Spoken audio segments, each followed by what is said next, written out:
Halo, selamat pagi teman-teman. Selamat beraktivitas di pagi ini. Salam sehat dimanapun Anda berada. Kali ini saya mau menjawab pertanyaan netizen. Saya tidak tahu itu pertanyaan yang benar atau hanya sebagai provokasi. Ada sebuah komentar yang mengatakan tentara hanya makan gaji buta, nggak tahu perangnya kapan. Ini menarik teman-teman. Hari ini saya mau cerita sedikit tentang tugas tentara yang sebenarnya. Nanti kita dengarkan. Oke?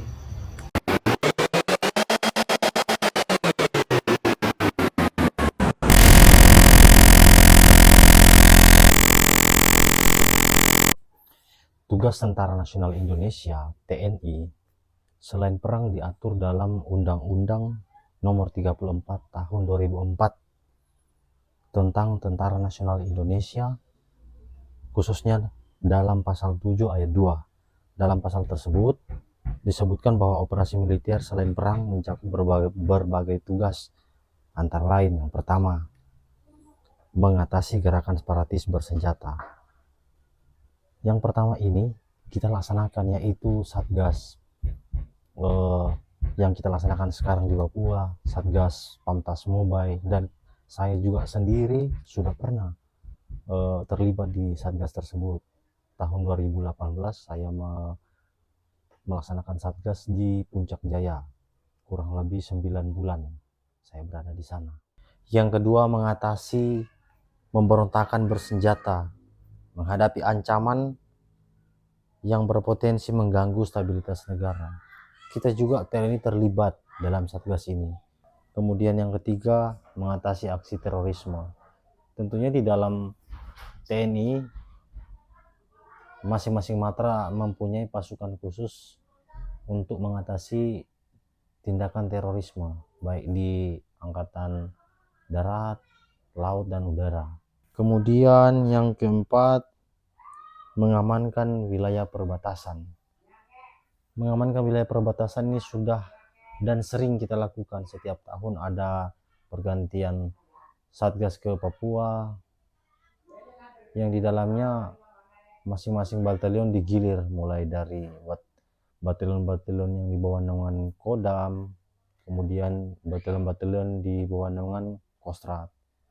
Itu setiap tahun berganti, kurang lebih kira-kira 9 bulan kita melaksanakan Satgas di sana, yaitu Satgas Pamtas RIPNJ.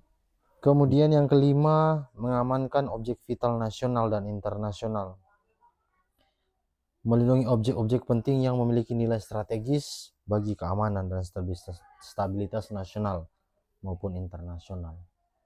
Yang keenam, melaksanakan tugas perdamaian dunia. TNI berperan aktif dalam tugas ini, dan sampai dengan sekarang pun masih bertugas di wilayah di Lebanon, kemudian di Kongo.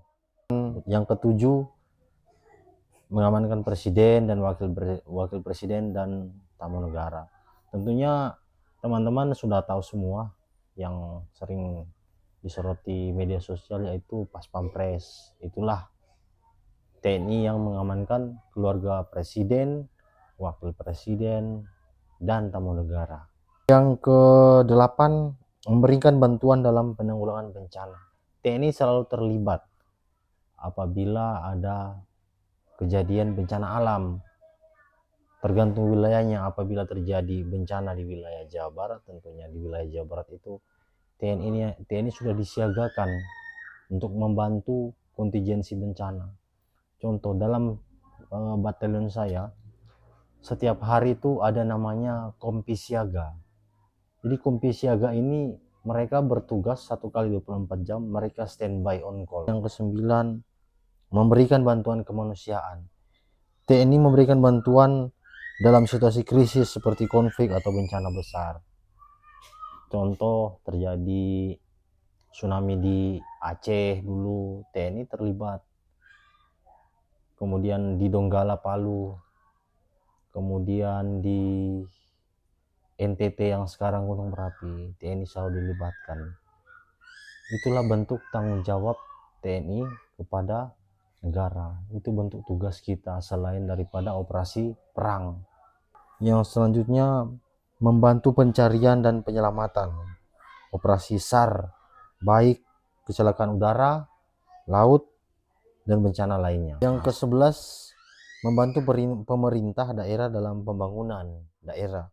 Dan sekarang ini juga teman-teman, Bapak Kasat, Bapak Panglima, program-program membantu pemerintah daerah itu sudah berjalan lama, termasuk air gratis, penanaman pohon, kemudian swasembada pangan, itu sudah termasuk di dalamnya. Itulah bentuk kinerja nyata kita TNI di saat kondisi tidak lagi perang. Kita selalu standby, siap kapanpun dibutuhkan oleh negara. Yang terakhir, membantu keamanan dan ketertiban masyarakat, Kamtibmas dan pengamanan pemilu.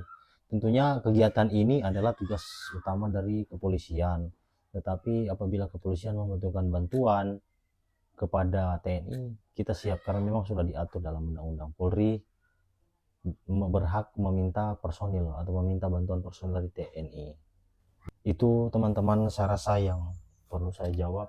Saya terpanggil untuk menjawab ini, meskipun saya bukan seorang tokoh nasional, bukan, saya hanya prajurit biasa. Saya merasa, ya bisa dibilang sedih lah, banyak komentar-komentar miring yang beredar di media sosial, tapi itulah negara kita. Kritik dan saran kita terima untuk membangun demi kemajuan bangsa dan negara, terutama kita TNI. Terima kasih yang sudah mengkritik dan memberikan saran kepada kita.